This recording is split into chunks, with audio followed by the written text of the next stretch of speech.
America phone వచ్చిందంటే అన్నింటినీ వదిలి పక్కన పడేసి పరుగులు పెట్టినటువంటి ప్రధానమంత్రుల్ని ఇంతవరకు అమెరికా చూసింది.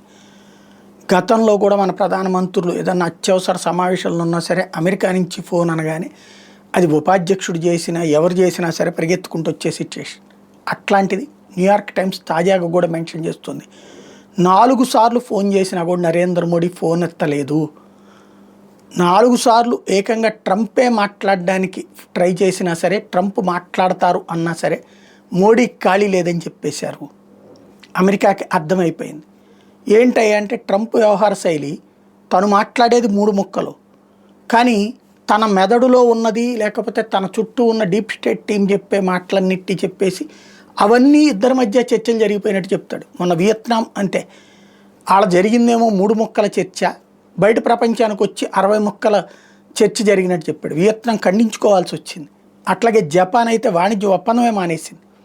ఆ స్టేజ్లో ఉంది. భారతదేశానికి చాలా క్లియర్గా ఇవాళ ప్రిపేర్డ్గా ఉంది.